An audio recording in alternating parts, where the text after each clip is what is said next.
on Friday, as we were considering the ongoing story of what occurred during the aftermath of the flood, we read the following line. It's from Bereshith in the beginning, Genesis 8:11.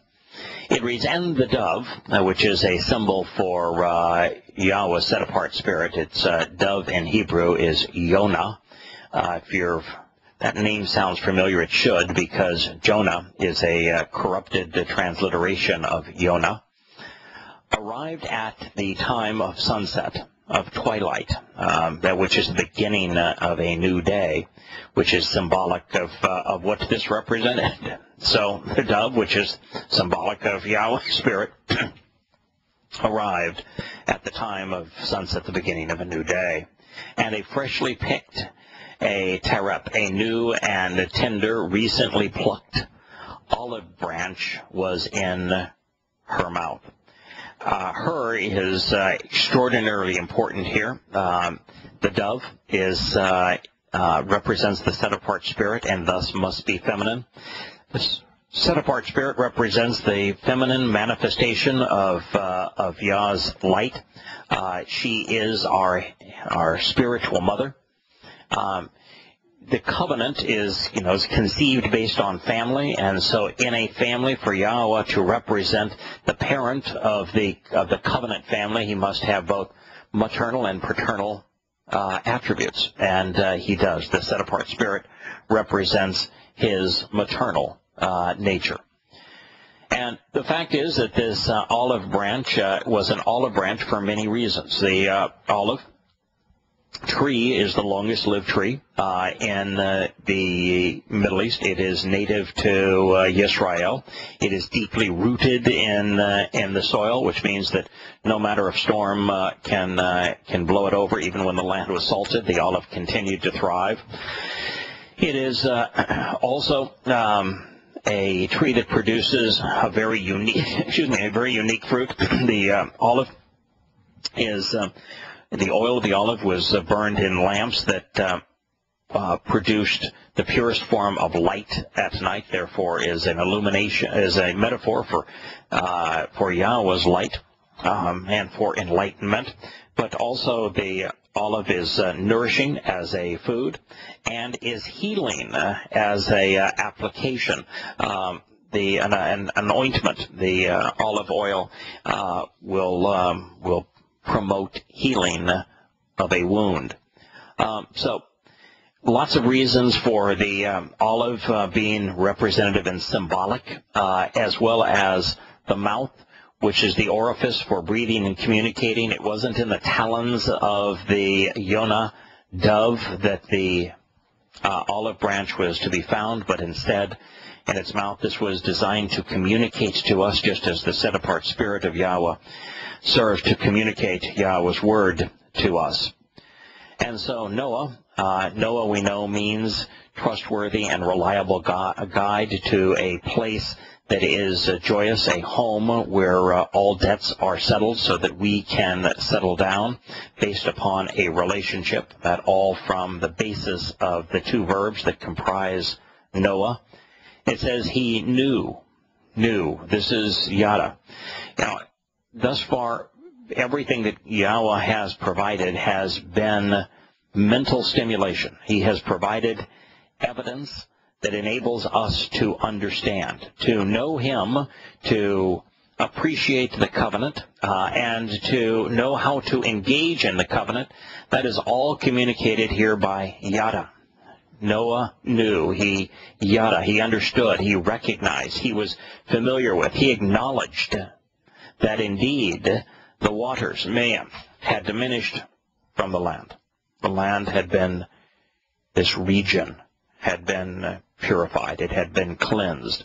There was a new source of life in the region. Now, just as a small insight here amongst so many large ones, for an olive branch to have been recently plucked, for it to be tender and fresh, there had to be trees that were above the floodwaters. An olive tree will not survive, nor will any tree like this, except perhaps the mangrove bushes, but no tree will survive a month or much less a year with wet feet like this. And so this is a sign that there was considerable area that was above the floodwaters that allowed the olive to survive. The Zayat olive, as we have mentioned, is the symbol of the Spirit, and that's because the fruit's oil provided the purest form of light known in the ancient world. By its flame, dark places were brightened, and people who were able to read in its glow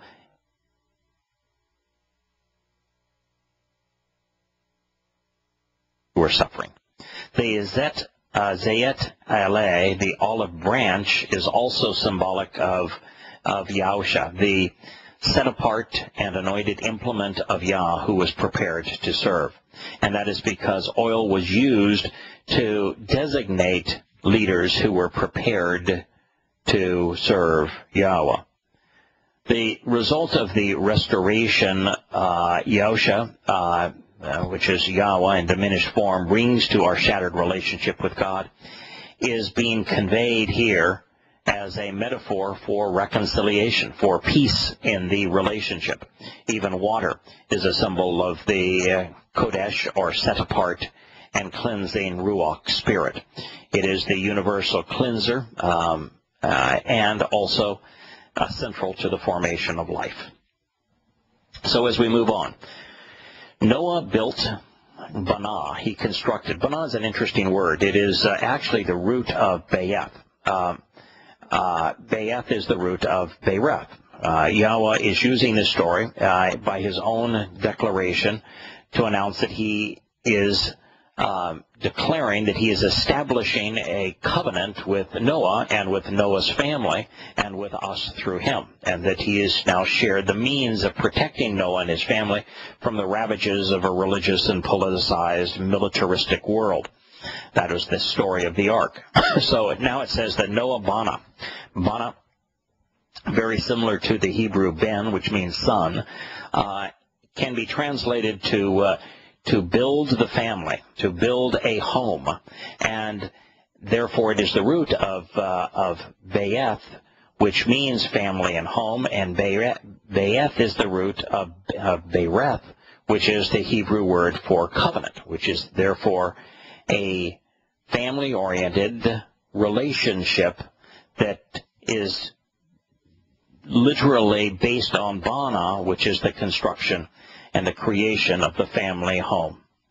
So Noah built Banah, an altar. Altar is based upon Zabak, which means a place to sacrifice, to make a sacrifice to Yahweh. Now, keep in mind that the sacrifices to Yahweh that are orchestrated on the 7 Moed Mikre, or these meetings to enjoy Yahweh's company, they're all festival feasts, and the animal is prepared and barbecued, if you will, as food for the feast. And so God doesn't get the animal. The animal is not something that somebody says, well, I'm going to take, what little I have and give it to you, and here's the animal. No, it's the place where the animal is prepared so that it can be cooked and then eaten to nourish us. In this case, it would be the symbolic of the lamb.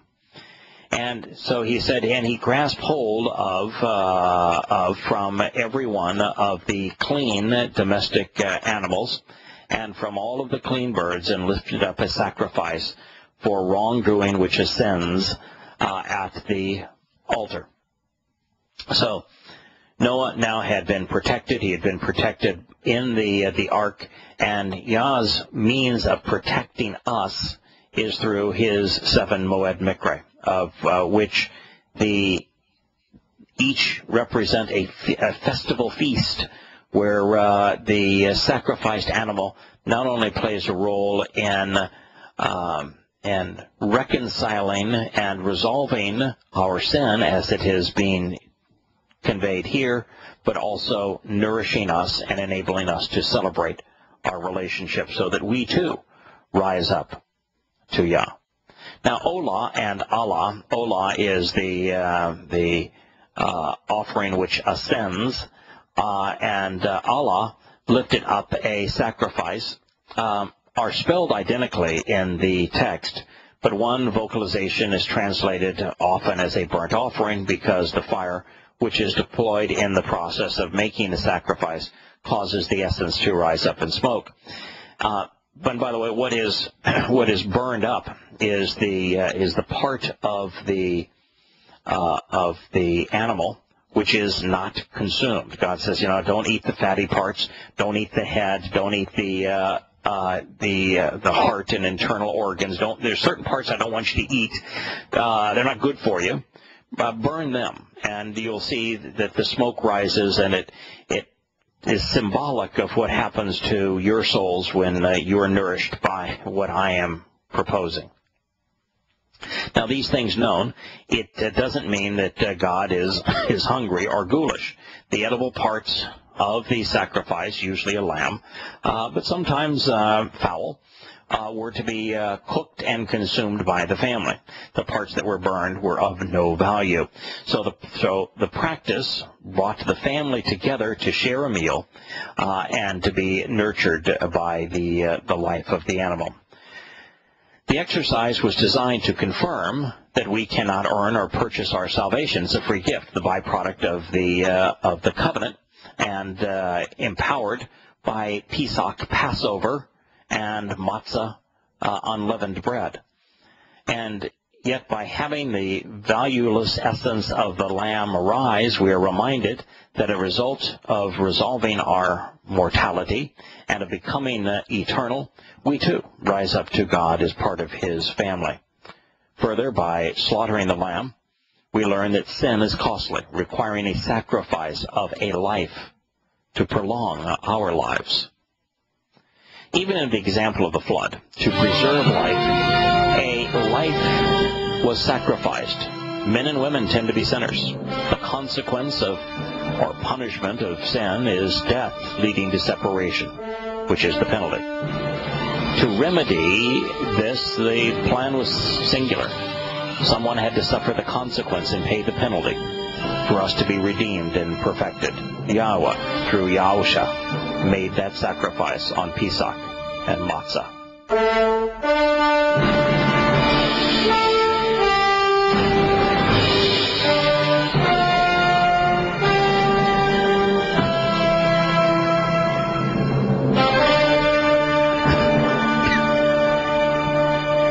Returning to the story, we come across a line that most would probably just discount, but yet it shares with us a couple of insights that are worth our consideration. It reads, Noah was a man who tilled the soil, planting a vineyard. This is Bereshith 9:20. And this doesn't tell us a lot about the covenant, but it tells us a lot about the individuals that Yahowah chooses to work with. You see, he didn't pick a cleric. In fact, it was the clerics who were drowned. He didn't pick a king. It was the kings who were drowned. He didn't pick a famed military hero. It was the militants who were drowned. He didn't pick someone who had devoted their life to God, as so many claim. No, he picked a farmer. The guy was tilling the ground. He planting a vineyard. An ordinary person with an ordinary job. That's the way God works. Moshe, at the time he was chosen, was a shepherd. So was David. Yahowah likes to pick ordinary people with ordinary jobs. Most of the disciples that Yahusha chose were fishermen. No, one was a tax collector. Ordinary people with ordinary jobs. Never, ever, under any circumstances, a religious cleric, a powerful politician. Never. If God were to return, the last person on earth that he would work with would be a pope or a president or a general not under any circumstances. So the people Yahowah engages, meaningful in his work, have real jobs. They are never professional theologians or politicians. Noah worked the land as a farmer and a rancher. Moshe was a shepherd, as was Dod. Yahuchanan and Shimon were fishermen. Mattaniah was a tax collector. Second, the insight that can be gleaned from here, and I said there were a couple, is that years ago, the oldest confirmation of winemaking was traced to this reason. An earthenware pot was discovered in Armenia, which is right where the ark would have come to rest, containing a primitive wine sediment dating back to the 6th millennia BCE. As is so often the case, an archaeologist Spade has unearthed yet another confirmation of Yahowah's testimony. Yes, they were making wine way back then. You know, just as a subtlety, too, is that, you have a whole group of religious zealots who are opposed to drinking. In Islam, if you drink or if you have a bar, you'll have your arms cut off, your bar will be burned, and they'll take a suicide bomber out in front. And the Baptist version of Christianity, not drinking and not partying are essential elements of the religion. And yet Yahowah is into partying. It's 7 invitations each year to party with him. And he chose to affirm and establish his covenant with a fellow who made wine. So, something to think about if you're being misled by somebody who is establishing religious rules. Now, by way of summation, we have discovered, based on what we've discovered in the flood account, evil, violence, oppression became so popular in the region that was cleansed by the flood that these conditions were essentially universal. So Yahowah said, because indeed the desires, creative inclinations, thoughts, imaginations, cravings, motivations, and strivings, the Yetzer, the form and fashion and function of man's nature, his heart, his leb, is evil, bad, wicked, violent, harmful, miserable, troublesome, undesirable, from the time life began. So, in this region, man was born bad. There are regions of the world that is true right now. There is almost no chance that a child will be born good in any country corrupted by Islam. They're born to be suicide bombers. They're born to be enraged. They're born to hate. They're born to be violent jihadists. And so God is saying that in this part of the world, people were born to be bad. It became part of their nature. It became inseparable from that which is evil. As such, that part of the world needs to be cleansed of this universal evil, an evil that was promoted by religion, by politics, by militarism, by the economics of the region. It needed to be cleansed for Noah and his family to survive.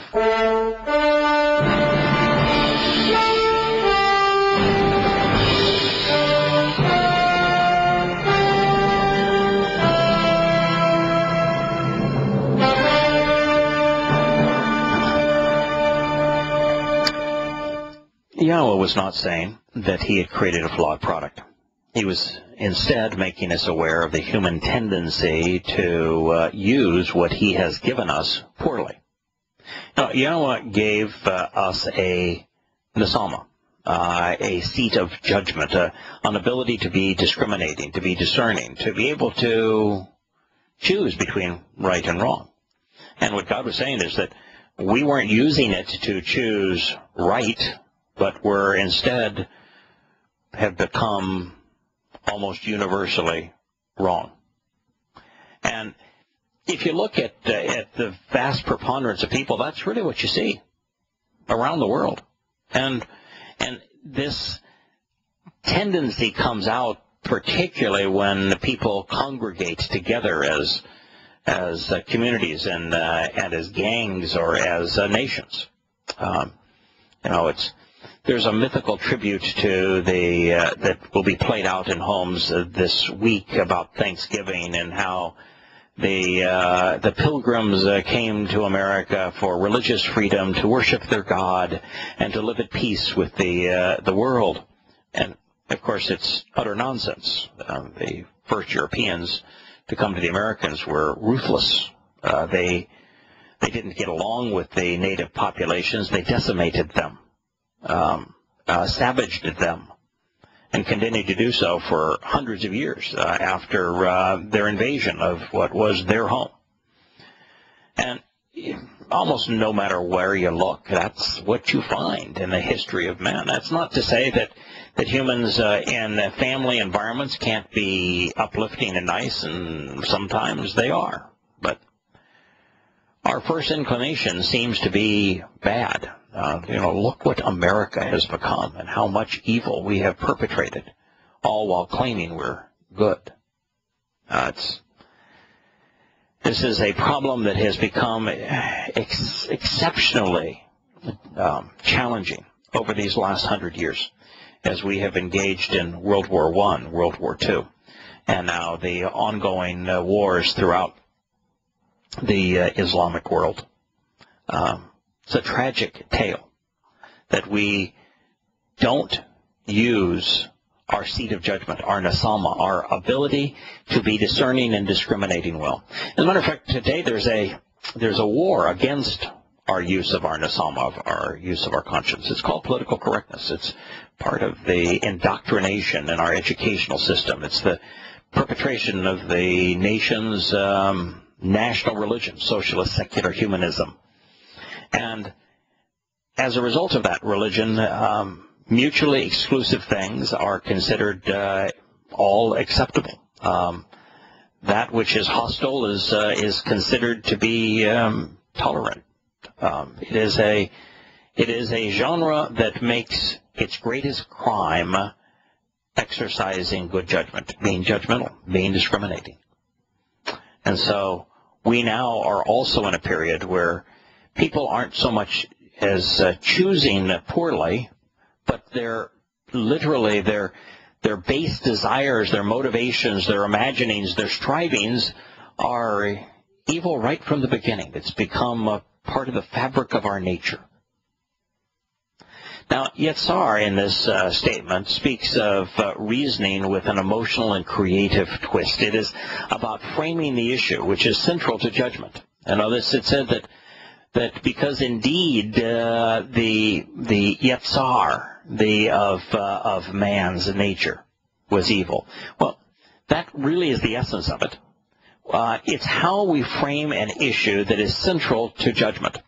If you don't know how to frame an issue, if you don't know the proper perspective to which to evaluate an issue, if you don't exercise reason based upon logical rules of good judgment, then you almost always will come to an errant opinion.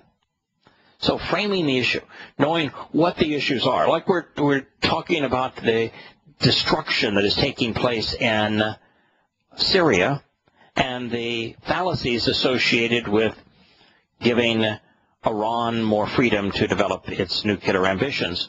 These are related things. When you frame the issue correctly, you recognize the United States invasion of Iraq gave Iraq to Iran, which empowered Iran, which led to the Sunnis now rebelling against the Shias in a proxy war in Syria, and which is now the reason that Iran is so desperate to be able to complete its nuclear ambition so that the more numerous Sunnis don't prevail over it and annihilate them.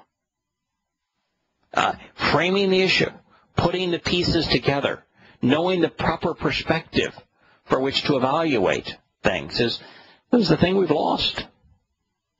To reason, we must assimilate information in the proper context and then view that evidence from the right perspective. That is what Yetzar is telling us. God is saying that the way we react, the way we think, is instinctively flawed.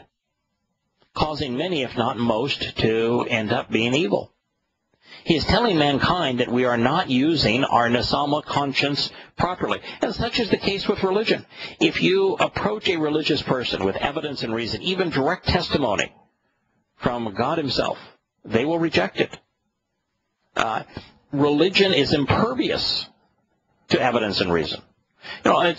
You can even go as far as the socialist secular humanist and their environmental leanings with this myth of man-made global warming. When you present evidence that says that is a complete farce, they're incapable of dealing with it, just as a Christian can't deal with it when you prove conclusively that Yahowah himself called Paul the plague of death. And this is our problem. We are no longer, as a family of man, able to process information in a rational way, and we prefer emotional opinions and religious faith, even propagandic beliefs. And as a result, we find that lies are vastly more popular than the truth. Yahowah is warning you and me to be careful, because our instinct, our method of reasoning, our emotions and our feelings, our cravings and our imaginings cannot be trusted, and more often than not will lead us astray. You may feel calling Yahowah Lord is just fine. You might feel good by doing it, but God hates it. You may like the way Jesus Christ, Christian, gospel, Bible, and church roll off the tongue. You may have an affinity for these things. God hates them. You may enjoy Christmas, Halloween, and Easter. May make you feel good. But they're an abomination to Yahowah. You may be able to justify an ignorance of the 7 Moed Mikre, these invitations to meet with God and be called out of the world. And you may not find any motivation to observe the Shabbat. But your opinion, your feelings in this regard don't make being wrong right. It doesn't make bad good. If you want to be right, if you want to be good, if you want to know Yahowah, then there's only one effective way to go about achieving this, and that's to read his Torah testimony, to observe what he said, closely examining, carefully considering his testimony, making the right connections, using your nesama to think so that you come to understand who he is, what he's offering, and how we can avail ourselves of it. This whole story, the story of Noah, the flood, and the ark, and the covenant, are all designed to convey that to you and to me. In this story, which is now concluded, we have found that the evidence is overwhelming, that every detail in the story that God told us is historically accurate.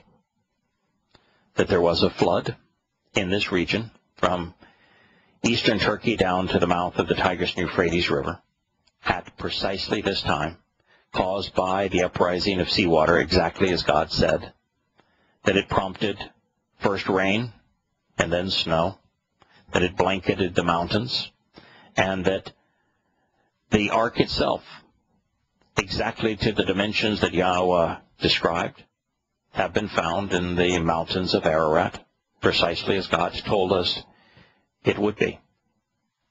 And that the dimensions of this mighty ship are precisely the same as we would find in the most stable ships of our day, particularly even an aircraft carrier today. Every aspect of this occurred why, when, and where, even how God told us it would. And yet that's not the most important part of the story. Yes, the fact that there is historical, archaeological proof, scientific proof that this story is valid, that it actually occurred when and where and how God said, The only takeaway of that is, since you can trust him, ought you not pay attention to what he had to say? Maybe then doing what he asked, which is for us to listen to him, for us to observe his instructions in this regard, might be in our interest, since he proved that he can be trusted through this story. Ought we not to consider what he had to say? He saved this man and his family based upon the covenant. Told us that. And he didn't save them because he did everything. No, the man and his family engaged. God provided them instructions, guidance, and they acted upon that guidance and instructions. Now the same thing would happen with another man, this one named Abram. He became Abraham. God provided him with instructions, with guidance. Abraham also responded to those instructions, to that guidance. Both of them were taken to a safe place.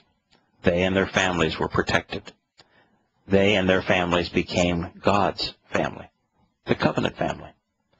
All of it enabled, based simply upon these two individuals' willingness to listen to God, to act upon his guidance, to walk with him, and to serve as examples within their family, with their children, with their wives. That is the story of Noah. It's the story of the covenant. It is the story of the flood. It is all presented to us so that we might better understand who Yahowah is and what he is offering to us and how we can respond and capitalize upon it and him.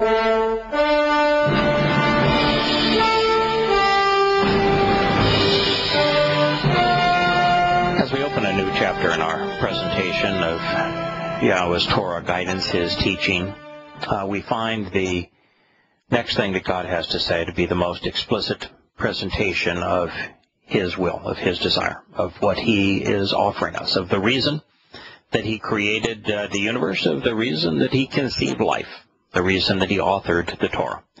It all falls into place with what follows. Yahowah's relationship with Abram, who became Abraham, who came to embrace the covenant, began with these words. And Yahowah said to Abram is from Ab, which is the Hebrew word for father. It's the first word in every Hebrew lexicon, as it's comprised of Aleph and Be'eth. In fact, it is from Ab that we get the English word alphabet. Aleph, Be'eth is from the Hebrew, that two letters in Hebrew, that are the first two letters of the Hebrew alphabet that create the word for father. And Rum, Abram is Ab, and Rum means to rise up and to be held in high esteem. That's the purpose, by the way, of the covenant, for us to rise up to God, to be held in such high esteem that we become heirs to all that is his to give, that we become royalty, literally becoming sons and daughters of Yahowah. And Yahowah said to Abram, it is my request and desire that of your own volition you will literally walk and genuinely come out of your country, away from your relatives and away from your father's house, to God's realm, which as a result of the relationship I will show you and provide. This is Bereshith 12:1. The sentence begins with a conjunction. It's wa. Wa is essential in Hebrew. It's the most commonly conveyed concept in the Torah, prophets, and Psalms. It's very seldom presented as a standalone word. It most often is used as a prefix to words. It begins a new thought in Hebrew. But more importantly, wa means to add, to increase, to unify thoughts, to bring things together to make them better. It is the wa that is the third letter in Yahowah's name. Yahowah's name is based on Yod, He, Wah, He. The Wah, which is the first word of this sentence, was drawn in the shape of a tent peg. The purpose of it was to depict that which was required, that which was used to make a home, which was a tent during this time, larger, the more secure the tent peg, the larger you could make the home, and the more secure you would make the home.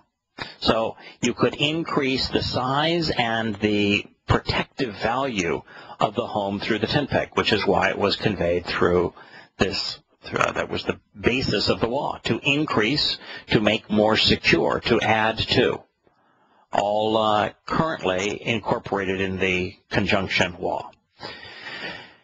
And so this begins, law, to increase, to make more secure, to enlarge the home and family, Yahowah. Now, Yahowah's name was written in the original Hebrew alphabet, the first alphabet known to humankind, using a yod, which was a upper arm reaching down, a forearm reaching out in an open hand.